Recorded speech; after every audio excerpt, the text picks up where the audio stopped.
लोकसभेचे शिवसेनेचे उमेदवार नरेश म्हस्के यांनी आज आपला उमेदवारी अर्ज दाखल केला। उमेदवारी अर्ज दाखल करण्यासाठी शिवसेना मध्यवर्ती कार्यालय येथून मिरवणूक काढण्यात आली। या मिरवणुकीमुळे तलावपाळी राममारुती रोड नौपाडा क्षेत्रात मोठी वाहतुकीची कोंडी झाली होती। सकाळी कामानिमित्तानं बाहेर पडलेल्या नागरिकांचे यामुळे हाल झाले। ठाणे लोकसभेचे शिवसेनेचे उमेदवार नरेश म्हस्के यांनी शुक्रवारी आपला उमेदवारी अर्ज दाखल करण्यास निघाले। ठाणे लोकसभा मुख्यमंत्री एकनाथ शिंदे यांच्यासाठी प्रतिष्ठेची असल्यानं सकाळपासूनच शिवसेनेचे शेकडो कार्यकर्ते ठाण्यातील तलावपाळी येथील मध्यवर्ती कार्यालयाबाहेर जमण्यास सुरुवात झाली होती। दाखल करण्यापूर्वी शिवसेनेच्या वतीनं मिरवणूकही काढण्यात आली। ठाणे शिवसेना मध्यवर्ती कार्यालय, बाजारपेठ, ठाणे जिल्हाधिकारी कार्यालय अशा मिरवणुकीचा मार्ग होता। नवी मुंबई, मीरा भाईंदर, ठाणे या भागातून मोठ्या बसगाड्या ठाणे शहरामध्ये यामुळे दाखल झाल्या, परंतु याचा परिणाम शहरातील वाहतूक व्यवस्थेवर होऊ लागला।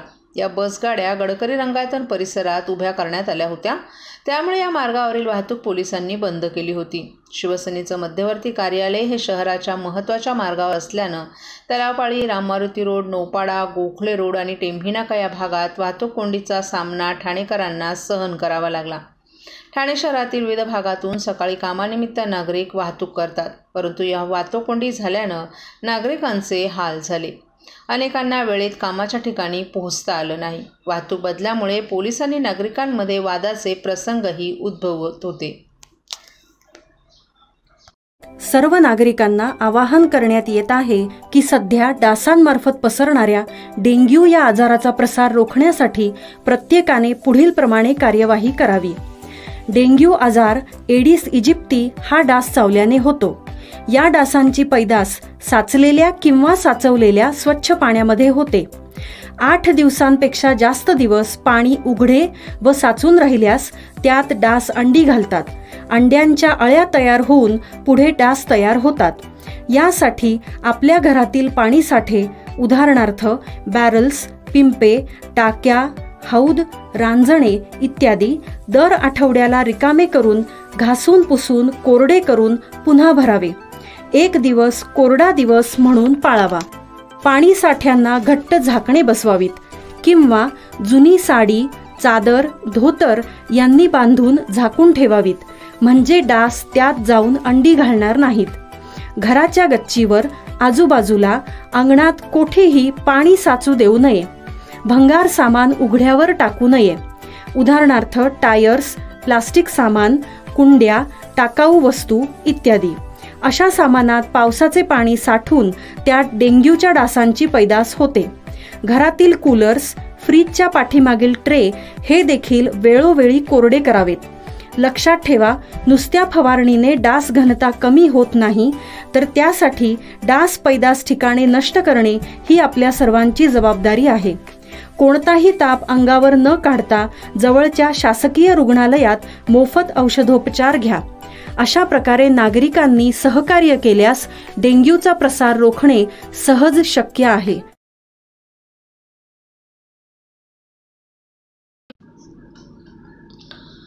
देशाचा विकास करण्यासाठी पंतप्रधान नरेंद्र मोदी आहेत, तर देश बुडवण्यासाठी इंडिया अलायन्स आहे। मोदींच्या विरोधात एक जण रॅली आणि सभा घेत आहे, तो फेल जाणार असून मोदींना हरवणं कठीणच नाही तर अशक्य आहे, असा जोरदार हल्लाबोल मुख्यमंत्री एकनाथ शिंदे यांनी काँग्रेसवर केलाय।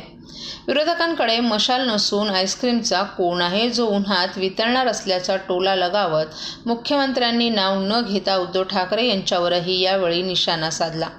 मागचा उमेदवार आपल्याच मेहनतीवर निवडणूक आली असून आता 400 पारमध्ये नरेश म्हस्के हवे की नको असा सवाल करत बूथ स्तरावर जोरदार काम करण्याचं आवाहन मुख्यमंत्र्यांनी महायुतीच्या पदाधिकाऱ्यांनी कार्यकर्त्यांना केलं आहे।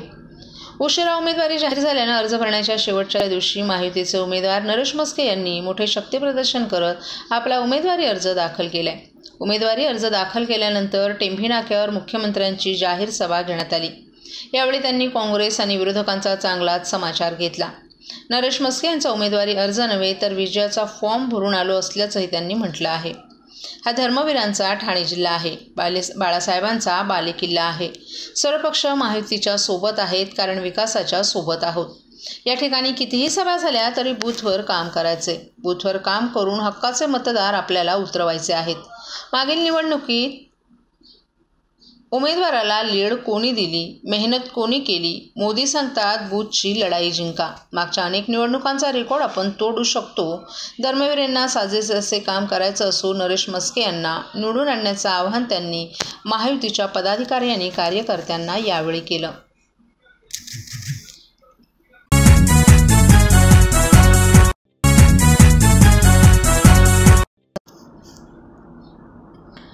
नवी मुंबईमध्ये भाजपच्या 58 आजी-माजी नगरसेवकांनी आपल्या पदाचा राजीनामा गणेश नाईक यांना सोपवला.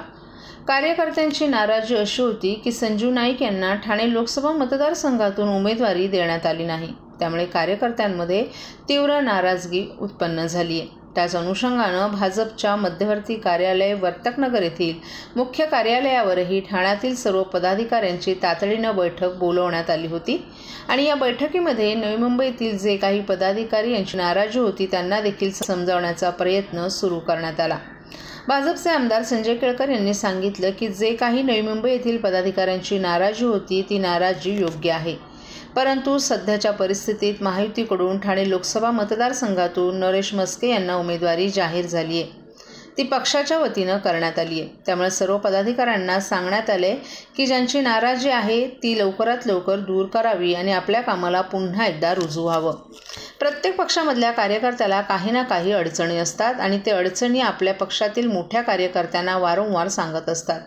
काही लोकांवर खोटे गुन्हे दाखल असतात तर काही लोकांना जबरदस्तीनं कुठल्या तरी कारणांमध्ये अटकवण्याचा प्रयत्न केला जातो. याच पार्श्वभूमीवर सर्व पदाधिकाऱ्यांना सूचना देण्यात आल्यात की कुठल्याही पदाधिकाऱ्यांनी अशा प्रकारचं कृत्य करू नये. या ठिकाणी झाली नाही, परंतु कामाच्या संबंधी आणि काही कार्यकर्ते शेवटी जिल्हा कार्यकारिणी आणि भारतीय जनता पार्टी ही सामूहिक विचारावर चालणारी पार्टी आहे. ज्याची भावना असेल ती भावना व्यक्त एका ठराविक शब्दामध्ये आणि ठराविक पद्धतीने करण्याची ही पार्टी आहे. त्याच्यामुळे अनेक कार्यकर्त्यांनी, एवढे 200 कार्यकर्ते होते किंवा अनेक कार्यकर्त्यांनी आपली भावना व्यक्त करणं याच्यामध्ये कुठेही त्यांना दबाव किंवा प्रेशर नसतं, परंतु ते ठराविक शब्दात त्यांनी व्यक्त केली पाहिजे. आणि त्या पद्धतीने खूप लोकांच्या भावना ज्या आहेत त्या वेगवेगळ्या होत्या, तीव्र होत्या. त्या भावनांना वाट करून देण्याचं काम देखील महत्त्वाचं असतं आणि कुठल्याही आमच्या या राजकीय पक्षामध्ये ती गरज देखील असते. ती वाट करून दिल्यानंतर त्यांना योग्य पद्धतीचं दिशादर्शन देखील करण्याचं काम जे आहे ते जिल्हा कार्यकारिणीमध्ये आम्ही केलं.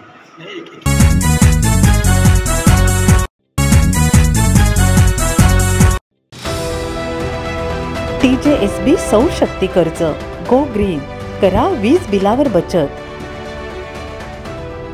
आकर्षक व्याजदर, 84 महिने परतफेड कालावधी, 80% लोन, व्यावसायिक आणि उद्योजकांकरता सुद्धा. अधिक माहितीसाठी तुमच्या जवळच्या शाखेला भेट द्या किंवा संपर्क साधा. 1800-223-466 आणि 1800-266-3466.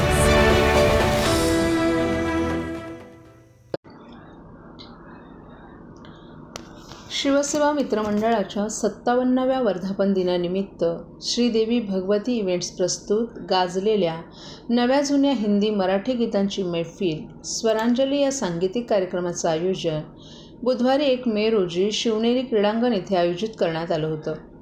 या कार्यक्रमात स्मुग्धा माळी, विद्या शिवलिंग, नेहा नाईक, सचिन मोहिते आणि प्रशांत काळुंद्रेकर या कलाकारांनी आपली गाणी सादर केली. या कार्यक्रमाचं निवेदन महेंद्र कोंडे यांनी केलं.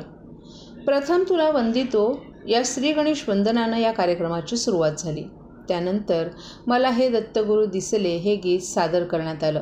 सुधीर फडके यांच्या स्वरांनी सजलेलं, यशवंत देन यांनी स्वरबद्ध आणि पाडगावकरांनी शब्दबद्ध केलेले तुझे गीत गाण्यासाठी सावळाराम यांच्या शब्दांनी नटलेले प्रीतीला जागा देशील का, गीतकार गदिमा यांचं प्रीतिगीत धुंद मधुमती रातरे, राजा बडे यांनी लिहिलेलं जय जय महाराष्ट्र माझा हे राज्यगीत, धाकटी बहीण चित्रपटातील खिबुडकर यांचं धुंदी कळ्यांना, त्यांच्या शब्दांनी नटलेलं निसर्ग राजा, राजा ललकारी अशी दे, गीतरामायणातील स्वय श्रीराम प्रभू ऐकते ही गीतं सादर केल्यानंतर गुणी बाळसा, देश हा देव अशी घडावी माझ्या हातून या गीतातून छत्रपती शिवरायांना आदरांजली अर्पण करण्यात आली.